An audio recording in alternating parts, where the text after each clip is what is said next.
E aí, pessoal, beleza? Começou o podcast Ufologia e Ideias para você e hoje um convidado muito especial, Rony Vernet. Você pode acompanhar as novidades que ele sempre está trazendo, tanto no canal do YouTube dele, Rony Vernet, quanto no Twitter, quanto no Instagram, creio que também tem no Facebook. Mas vamos lá, antes de começar, sempre tem os recadinhos, na verdade. Não me deixe de seguir Ufologia Ideias no Twitter, no Instagram, tá legal? Me siga também no canal do Telegram, que o link aqui está na descrição. Se você quiser ser aquele mega apoiador, apoia.se/Ufologia Ideias. Você irá contribuir com a evolução sonora deste podcast. Tá legal? E também temos canecas e camisetas em 2 locais diferentes: ufologiadequintal.com.br, link está na descrição, e lojaflutuante.com.br, link também aqui na descrição do podcast. Tá legal, pessoal? Sem mais delongas, vamos à entrevista, este bate-papo maravilhoso com Rony Vernet. Valeu, falou!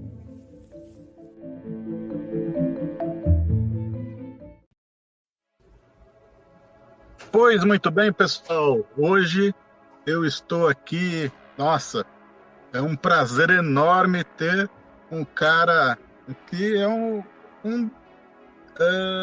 a revelação da ufologia, um dos mais novos pesquisadores que temos hoje aqui no Brasil, né, e no mundo também, né? Rony Vernet, cara, prazer em te conhecer.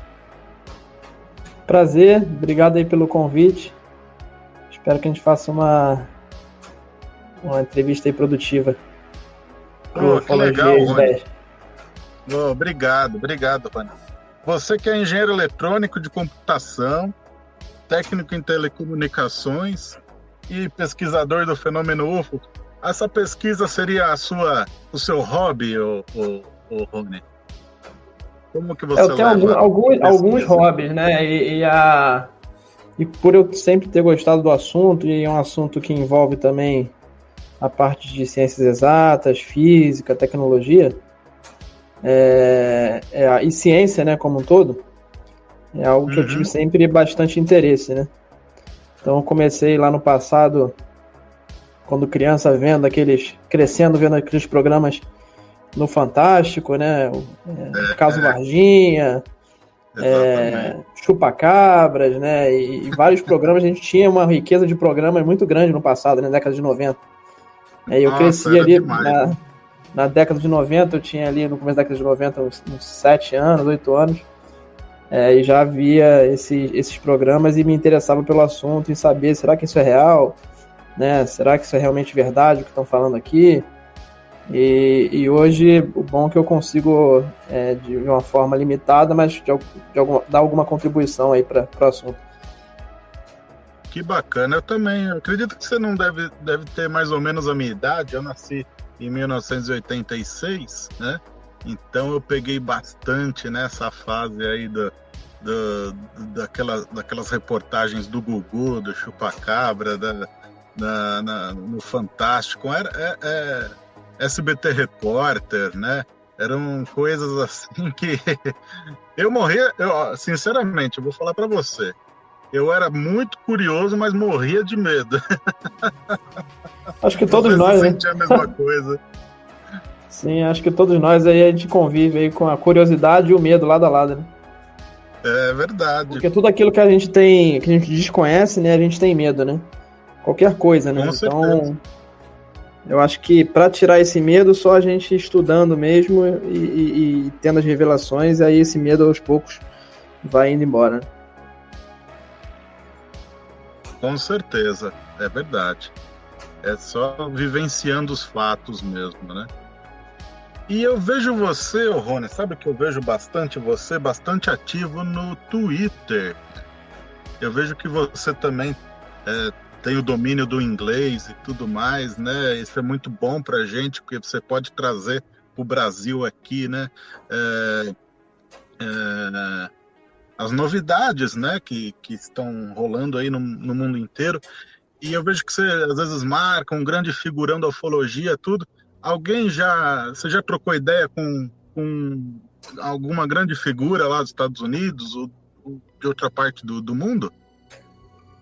Então, a gente tem ali no Twitter, o que acontece, né? Eu tenho minhas redes sociais e eu sempre tive Twitter, mas como um leitor, né? Não como um contribuinte de conteúdo.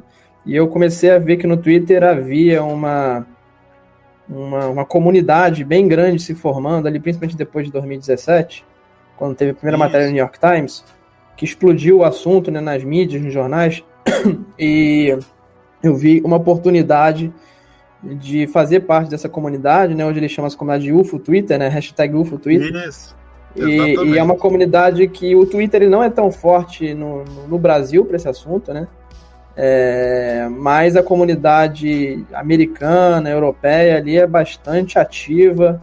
Toda notícia que existe eles postam, compartilham. A gente tem uns figurões aí novos na área da ufologia, que é, por exemplo, o Luiz Elizondo, que era o diretor do programa de pesquisa de OVNIs do Pentágono. Ele está no Twitter, contribui de forma bastante interativa com o público, com o Chris Mellon também, que é um oficial de inteligência do Pentágono. A gente tem pesquisadores que contribuem assim, um pouco menos, mas estão de certa forma presentes, como o Richard Dolan. A gente tem os pilotos da Marinha, né? A gente tem a Alex Dietrich, a gente tem o Ryan Graves, que são pilotos que viram ali o tic-tac, né? Pessoalmente, né? E outros tipos de OVNIs. Então essa galera toda, exatamente, essa galera toda tá no Twitter, interagindo com o pessoal. Então, e surgiram também outros influenciadores aí com milhares de seguidores na Europa, nos Estados Unidos, e na própria América do Sul. Então esses influenciadores eles conseguem aí interagir e trazer a notícia, a coisa séria, né? E essa comunidade ela é bastante séria, né? Ela não fica naquela ufologia fantasiosa, ela trabalha em sua grande maioria, a gente tem exceções, mas ela trabalha nessa grande maioria com os fatos, né? Com as notícias e com as pesquisas sérias. Então, principalmente nessa linha do Pentágono, né? Dos acobertamentos, as revelações que estão sendo feitas pelo Pentágono desde 2017. Então, eu tenho tudo assim, forma online, né? Muito rápida a informação, né? Exatamente. Então eu já consegui trocar ideia com esses pilotos da Marinha, um pouco com o Luiz Elizondo, alguns alguns tabloides ingleses também, que às vezes me buscam e me procuram para falar sobre casos, no Brasil principalmente. Teve alguns artigos publicados ali no Daily Star e outros tabloides ingleses que eu pude contribuir ao longo desse ano. E pude divulgar, por exemplo, a pesquisa que recentemente do caso Cláudio, né, que para mim é um dos casos mais emblemáticos, nem todo mundo conhece, mas um dos casos mais emblemáticos também da ufologia, que foi a perseguição de seres por policiais militares em Minas Gerais. Então, assim, e tem um relatório, né, descrevendo isso, de um oficial. Então, assim, é um caso bastante interessante. Eu consegui divulgar, é uma pesquisa do Edson Boaventura, né, eu consegui divulgar essa pesquisa aí pro mundo todo aí, contribuindo aí com esses jornais ingleses e outros órgãos de notícia dos Estados Unidos, da Europa, republicaram também esses artigos. Olha só que legal. Recentemente eu pude contribuir também com minha opinião sobre o caso Roswell, me procuraram também para falar sobre isso, a minha opinião de outros pesquisadores. Então eu tenho conseguido dar minha contribuição, e eu vi no Twitter uma janela para poder divulgar a pesquisa no Brasil, né? Porque tem muitos casos que, pela dificuldade da língua, pela barreira cultural, os casos não chegam lá fora. Então eu tenho feito um trabalho de divulgar esses casos, divulgar os pesquisadores sérios que a gente tem no país. Eu fundei um site, eu fundei o UAP Brasil. O UAP, para quem não sabe, é a sigla oficial que o governo dos Estados Unidos hoje utiliza, tendo em vista que a sigla UFO ela ficou meio estigmatizada, meio um pouco naquela situação de fazerem piada e tal. Então eles criaram essa sigla para tentar tirar esse estigma e para fazer os militares falarem abertamente sobre o assunto. Então eu fundei o UAP Brasil com Z, porque ele é voltado para o uapbrasil.com. Então ele é Brasil com Z, porque ele é voltado para o público gringo, né? Então a ideia desse site é justamente divulgar os casos brasileiros para o exterior, né? Então, que legal, nossa, olha, excelente contribuição aqui, hein? Então, por exemplo, o caso Acre já está todo lá no site, tudo que eu tenho do caso Acre, todos os documentos, todos os vídeos estão lá, todos traduzidos em inglês. As mais de 120 páginas de documentos foram todas traduzidas em inglês. Os vídeos foram todos, mais de 20 minutos de vídeo, foram todos legendados em inglês. Então, e eu tenho feito isso para vários outros vídeos. Eu estou legendando coisas da Operação Prato, do caso Varginha, e vai estar lá. E eu tenho tido contribuição de vários pesquisadores.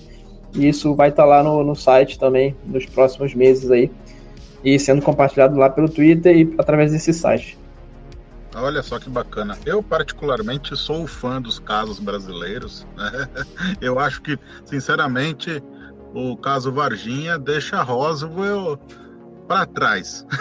Mas aí é uma questão minha, né? Mas tudo bem. Esse não é o caso no momento, né? Ô, Rony.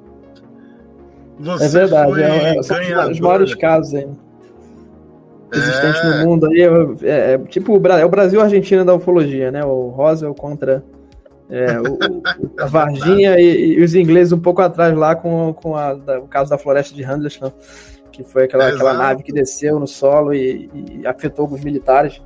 Então acho que são...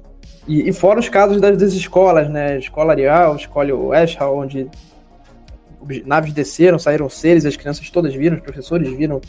Então, acho que são os casos... O caso da Escola Ariel sinceramente, fantástico, né? Os desenhos das crianças, né?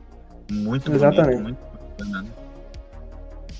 Muito bom. O Rony, você ganhou o prêmio Revelação da Ufologia 2020 do Arthur Neto, né? Pela sua contribuição do caso Acre. Você sentiu muita dificuldade quando pediu o acesso à informação, de receber os documentos? Alguma coisa assim te dificultou ou foi relativamente fácil para você? Não foi fácil. Foram vários pedidos de informação seguidos, alguns com negativas, e aí eu tentava ir para outro caminho e aí conseguia. Alguns documentos que chegavam de uma forma eu pedia de outra. Vídeos que chegavam em baixa resolução, eu fazia uma batalha para conseguir o vídeo em alta resolução. Enfim, e aí quando os casos começaram a ser noticiados em alguns sites de notícia, o pessoal mais da FUNAI ficou bastante reativo e resistente em dar qualquer informação. Então, assim, houve esse complicador aí. Os servidores da FUNAI começaram a ser assediados por jornalistas, por curiosos, e por conta disso eles começaram a ficar mais arredios em dar qualquer informação, mas felizmente quando isso começou a acontecer, eu já tinha, até onde sei, todas as informações possíveis aí, da FUNAI e também de outros órgãos aí. E acho que o órgão que mais contribuiu e que eu tenho que agradecer é o Ministério Público, principalmente a Procuradoria-Geral do Acre, que foi bastante solícita e a todo momento quis dar transparência aí ao assunto. Que bacana, então, para vocês verem, né? A pesquisa nunca é fácil, né? A pesquisa exige dedicação, né? E tem um fato curioso, que a Polícia Federal não quis dar qualquer informação, se negou a dar qualquer informação. Tudo que eu consegui da Polícia Federal, e eu consegui mais de 60 páginas de documentos, mais de 20 minutos de vídeo da Polícia Federal, eu consegui tudo pelo Ministério Público. Então, foi um fato curioso, foi essa resistência da Polícia Federal em dar qualquer informação. Olha só. Mas surpreendente o vídeo, né? Para quem não viu, tá no canal no YouTube, né, Rony? Seu canal no YouTube, Rony Vernet. Sim, além do caso Acre e dessas últimas investidas na Serra da Beleza, né? Você tem um caso assim que do lado esquerdo do peito, assim, que faz bater mais forte? Eu gosto muito da Operação Prato, né?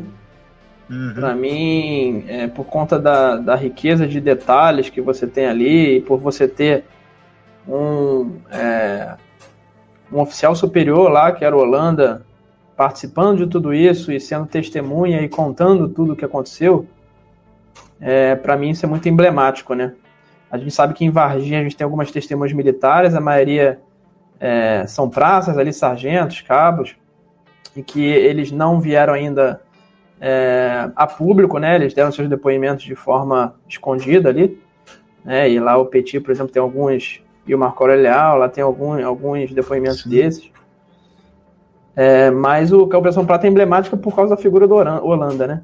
Que veio, deu a cara a tapa e teve aquela questão curiosa da morte dele logo em seguida, né? Que deixou, até onde sabe, foi um suicídio de fato, né? Mas porque ele tinha outros problemas pessoais, mas tudo isso aumentou ainda mais essa aura de mistério em torno do caso. E como eu falei, pelo depoimento dele, eu acho que isso torna o caso bastante contundente e bastante interessante e rico em detalhes. Os relatórios vazaram, né, da operação, muitos relatórios. Infelizmente, ainda não temos nenhum vídeo e nenhuma foto mais contundente, apesar do Holanda ter falado que esses vídeos existiram. Mas, mesmo assim, para mim, é um caso bastante emblemático aí. Semana passada a gente ia gravar, né? Só que a gente decidiu postergar para hoje, né? Porque o Arthur Neto encontrou uma fita perdida lá no baú da ufologia, lá na casa dele, né? Que tinha a última entrevista com o Ranger de Holanda, né, Rony? Você chegou a ver? Muito bacana, né? Exato, inclusive eu tô vendo diariamente, por horas, porque eu tô legendando isso tudo em português e inglês. Então, esse conteúdo, essa informação exclusiva, esse conteúdo vai estar, eu vou ceder pro Arthur Neto, em homenagem a ele, por ele ter encontrado essa fita e por ele ter conservado isso por tantos anos em bom estado. Então, acho nada mais justo do que gerar essas legendas, gerar esse material. Tem alguns amigos que conseguiram também melhorar o áudio, melhorar a imagem. Então, todo esse produto aí, esse trabalho vai com os devidos créditos aí lá pro Arthur Neto, ele vai publicar lá no canal dele e com certeza vai ter bastante visualização do pessoal. Que legal. O áudio realmente ele tá assim um pouco, sim, exige um pouco de atenção, né, para entender tudo, mas com o trabalho que o Rony vai fazer de legendar, aí ninguém vai poder reclamar de mais nada, né? Muito bom. Nossa, foi realmente um achado, né? Adiantar aí que, apesar dessa melhoria do áudio, há diversas palavras ali, algumas frases até, que por conta... O que acontece? Esse áudio ele foi gravado com o áudio da câmera, sem um áudio direto, um canal do microfone ali direto, né, para a câmera. E como você tinha o barulho do ar-condicionado, né, esse barulho do ar-condicionado ele afetou diversos pontos ali da gravação. Então, mas mesmo assim, com a legenda, vai dar para entender o contexto geral e a história que o Holanda conta ali. Alguns detalhes a mais do que ele conta na outra entrevista. Basicamente, as histórias são as mesmas. Basicamente, o foco dessa entrevista do Holanda é a história no começo da operação, a história da Olaria Käufer, né? Onde teve aquele ser que perseguiu lá um funcionário da Olaria. E o avistamento final aí do Holanda daquela bola de futebol americano lá de 100 metros de diâmetro. Então, basicamente, é isso que a história que ele conta roda em cima desses fatos que já tinham sido noticiados anteriormente, mas ele conta de uma forma diferente, né? Alguns detalhes a mais, de uma forma diferente nessa entrevista nova aí que o Petit liberou, graças ao achado do Arthur aí, que encontrou uma caixa perdida lá com essa fita. Muito bacana, né? E parabéns e obrigado por se dedicar em legendar o vídeo, né? E tenho certeza aí que se você encaminhar o link lá pro pessoal aí do UFO Twitter, o pessoal vai gostar bastante também de poder ler, né, as legendas em inglês, né? É muito bom, muito bacana. E a Serra da Beleza, Rony? Como é que estão as suas investigações? Serra da Beleza é um local que eu vou desde o ano de 2018 visitar e fazer vigílias lá.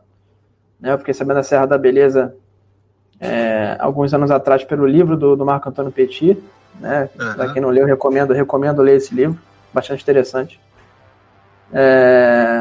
E desde 2018, então, eu comecei para a Serra da Beleza. Eu dei a sorte, na primeira vez que eu fui eu tive um avistamento. Aliás, tive mais de um avistamento. Né? Eu vi um objeto bastante grande, mais de 2 metros de diâmetro, uma luz branca intensa no alto do morro próximo, dentro da propriedade, e depois vi objetos menores, esferas brancas e vermelhas também passeando ali pelas árvores da propriedade. Uma delas bem próxima, ficou a cerca de 1 metro, 2 metros de mim. E foi um evento bastante contundente, e a partir de então o meu interesse só aumentou no assunto, né?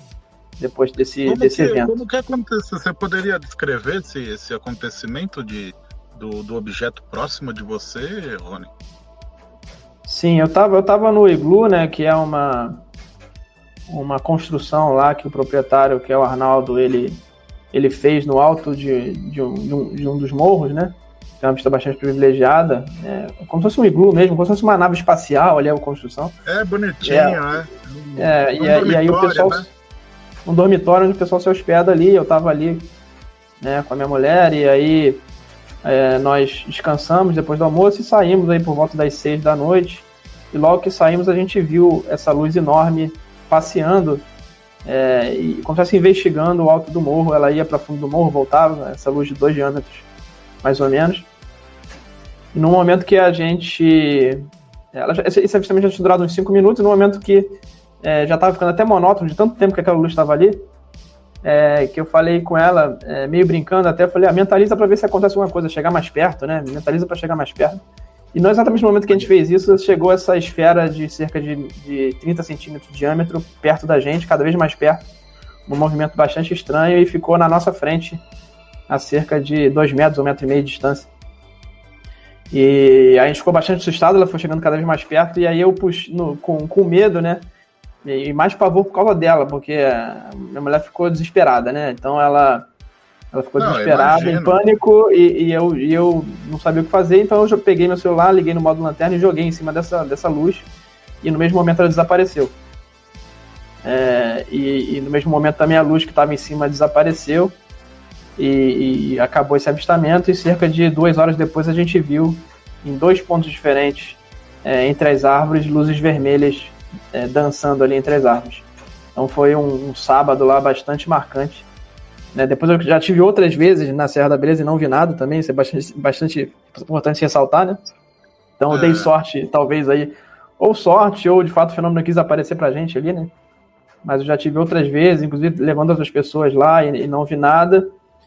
Fiquei alguns anos sem ter nenhum avistamento contundente, até que esse ano eu tive um avistamento muito mais contundente ainda que esse primeiro, né?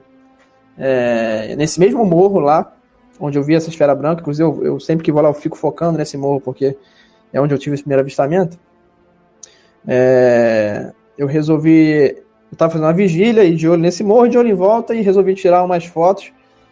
Então eu foquei a câmera na cruz, que tem uma cruz no alto desse morro, e resolvi tirar umas fotos, porque estava um céu bonito atrás, então eu estava tirando as fotos com exposição alta para sair as estrelas no fundo.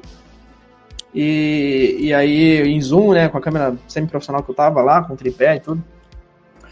E aí, tirando as fotos, quando eu tirei a segunda foto, quando eu cliquei no botão, quando eu olhei pra cruz, não tava mais a cruz no lugar, tinha um sol.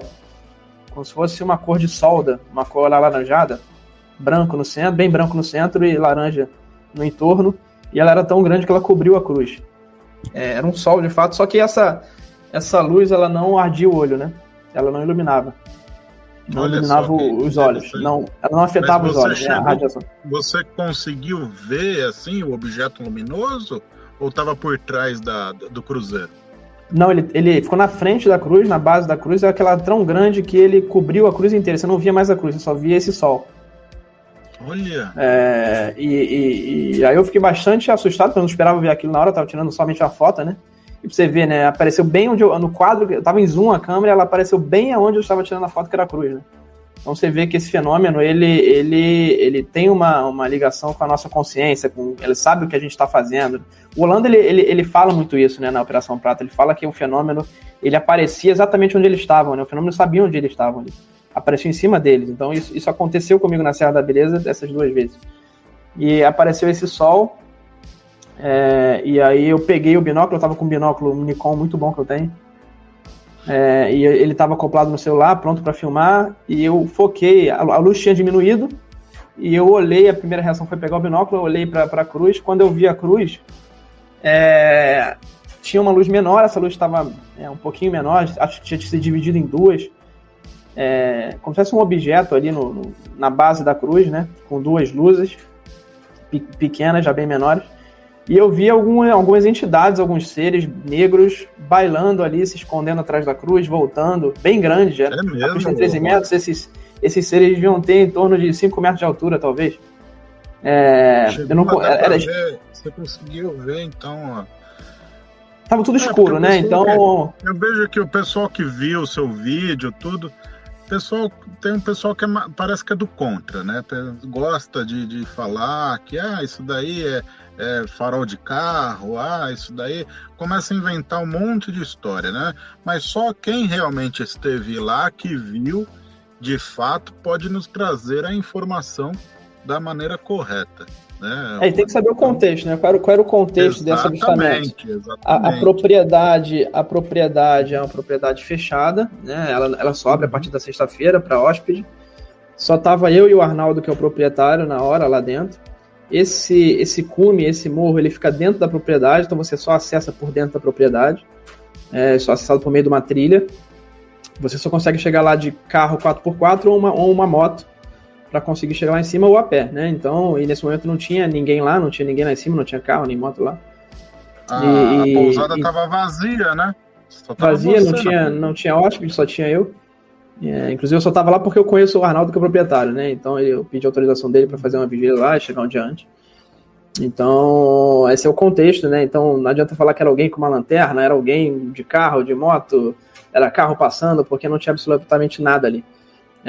E eu olhei no binóculo, né? Eu olhei no binóculo e o binóculo dá uma aproximação que você consegue ver a cruz como se estivesse a 1 metro de você, uma cruz de 13 metros.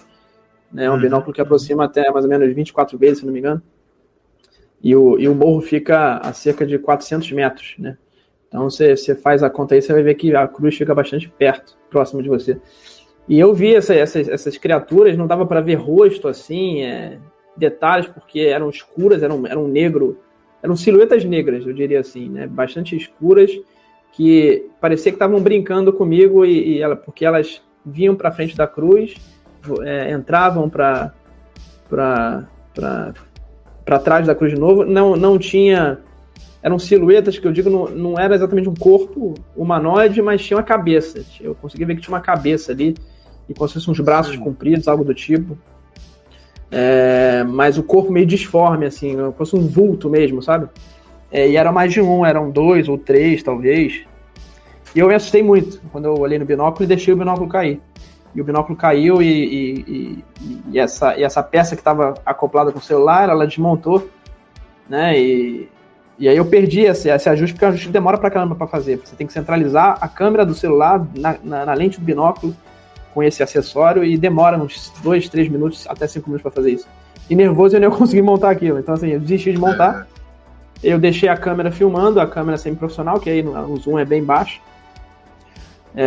Que é o vídeo que tem no meu canal. E corri para chamar o Arnaldo, para você ver como é que a coisa é. Ele estava naquele momento no único ponto da propriedade em que ele não ia me ouvir, porque eu fiquei gritando ele. E eu demorei muito para achar ele, porque eu jamais acharia que ele estava nesse ponto da propriedade, distante. Né? O negócio era para você mesmo, Rony. Exato. E assim que eu consegui chamar o Arnaldo, quando eu consegui apontar, o fenômeno sumiu.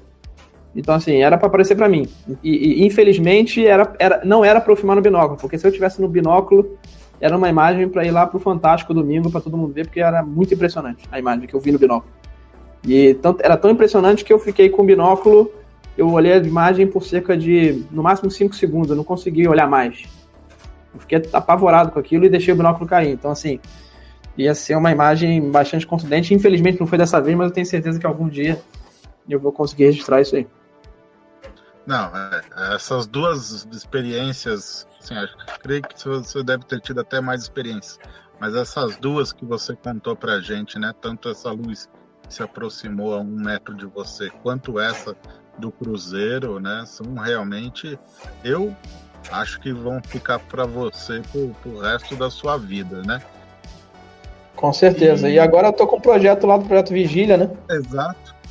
Você tá com o projeto das câmeras, né? Como é que tá o projeto? Então, eu tô com o projeto das câmeras, são câmeras com uma sensibilidade bastante boa, que filmam bastante, uma imagem bastante boa no escuro, inclusive. E elas têm um sensor de movimento, um software bastante bom, que detecta qualquer coisa que aparece, então ela não fica gravando o tempo todo, ela grava somente quando aparece alguma coisa. E eu tenho usado essas câmeras já há basicamente um ano e meio, basicamente, que eu estou testando essas câmeras.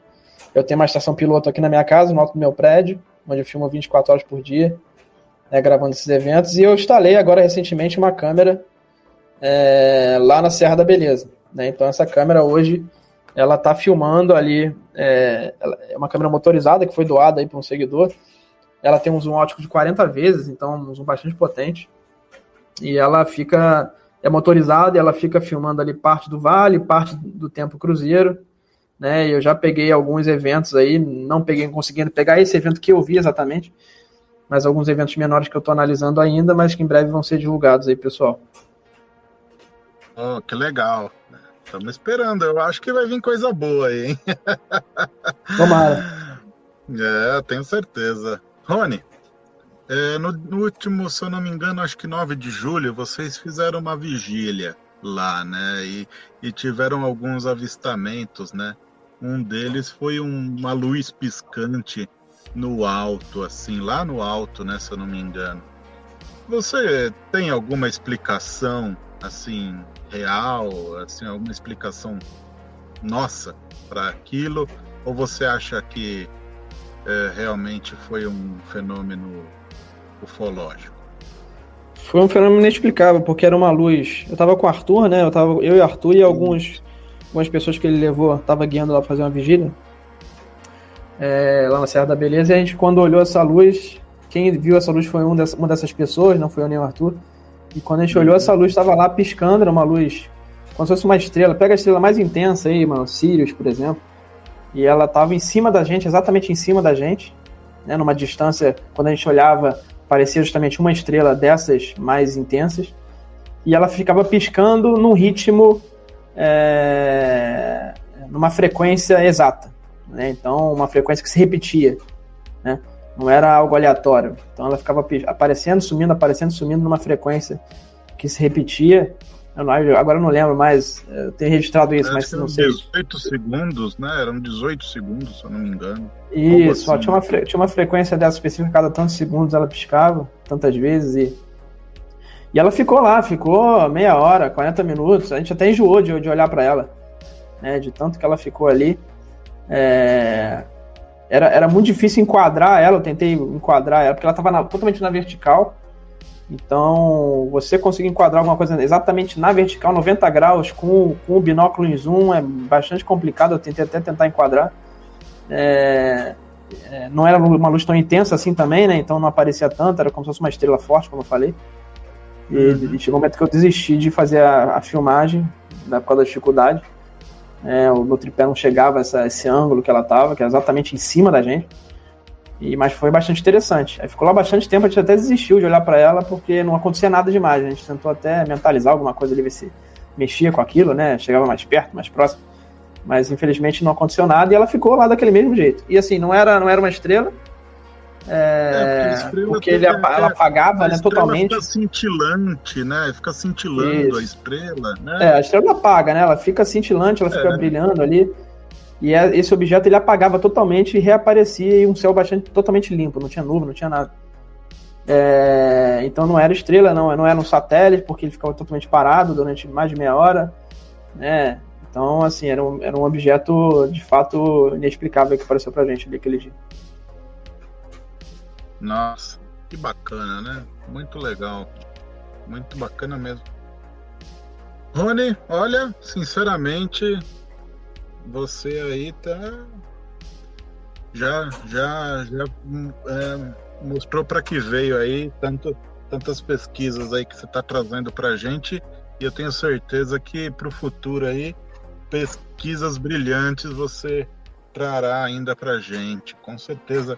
Como é que faz para o pessoal te encontrar, Rony? Tem Tem Isso, tem minhas redes sociais, tem a rede social mais ativa é o YouTube, né? Então, se colocarem lá Rony Vernet, vocês vão encontrar lá o canal. Eu tenho também o Instagram, né?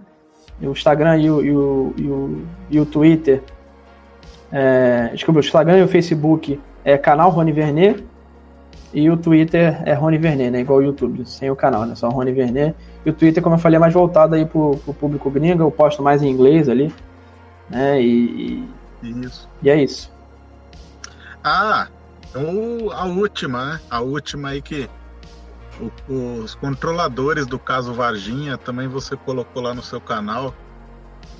Como que você descobriu essa live? Como que você chegou nesse nível aí que corrobora com que muitos já haviam comentado, né? Do helicóptero e tal, mas nunca ninguém chegou a sempre a questão dos caminhões era muito forte, né? Mas citavam, né, os helicópteros, mas era pouco falado. Como que você chegou nesse pessoal aí, Rony? Tem algumas pessoas que me seguem que são da área de aviação, né? Então, agradecer aí o pessoal que me segue aí e me manda notícias, né? Isso aí eu jamais ia encontrar se o pessoal não tivesse me informado. Então, tem uma pessoa da área de aviação aí que me indicou eu dar uma olhada nesse material, né? Que legal. Aí, por isso que eu fiquei sabendo disso e aí compartilhei com o público, né? Esse trecho aí lá do canal. Agradecer também, dar os créditos aí do canal Espaço Aéreo, né, que é o canal que tem contribuído aí com a ufologia. Eles já tinham publicado em outra conversa lá a história do Mané Fernandes, que é outro controlador do caso da Noite Oficial dos OVNIs, em 86, e agora o Feres lá, que é esse outro controlador, que teve essa participação aí indireta aí no caso Varginha, né, vendo essa aeronave da Força Aérea Americana que pousou lá em Campinas, sem nenhuma autorização e sem revelar o destino que era Campinas, e depois a decolagem dos helicópteros lá para Varginha e retornando para Campinas, como já vem ao longo dos anos vários militares testemunhas do caso falando, né? Então é algo que se confirmou, né? Com esse depoimento aí do controlador. Inclusive eu já tenho o pedido de informação para o governo, para a aeronáutica sobre isso. A aeronáutica até pediu uma postergação de prazo para poder responder. E vamos torcer aí para ver se vem alguma coisa. Que legal, Rony. E assim, o mais interessante é que eles falaram com extrema seriedade, né? Não teve chacota, não teve, né? O pessoal falou mesmo de forma aberta, né? De forma séria, né?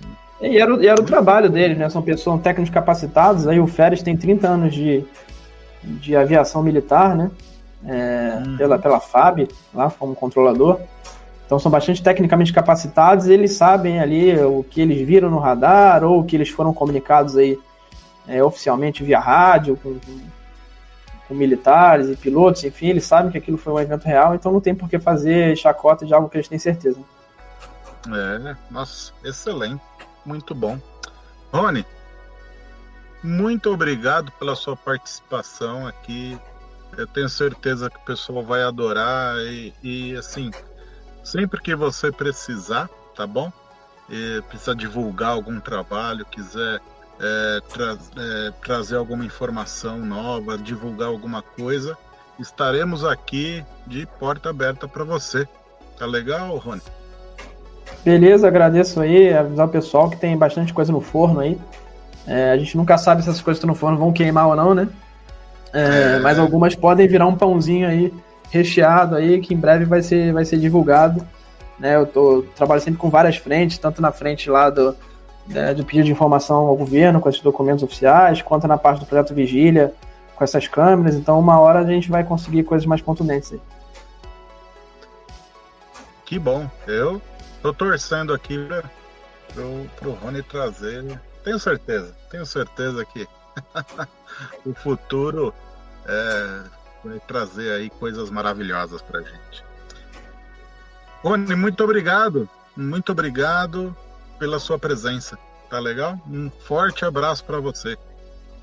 Beleza, agradeço o convite aí. Quem quiser me contatar nas redes sociais, pode ficar à vontade lá, que eu posso até demorar um pouquinho para responder, mas que é muita gente mandando mensagem, mas à medida do possível eu respondo o pessoal aí, tá?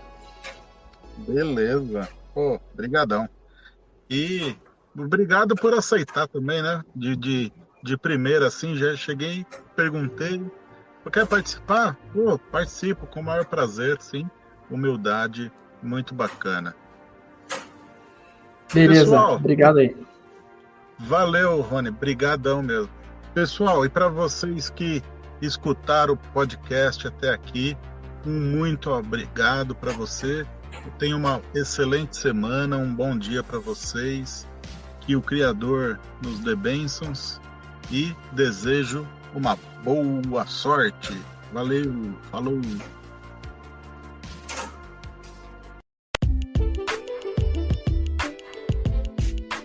Sua contribuição é de considerável importância para a evolução sonora deste podcast.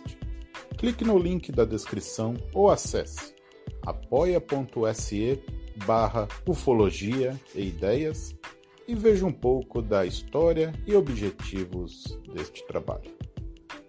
Muito obrigado pelo seu apoio.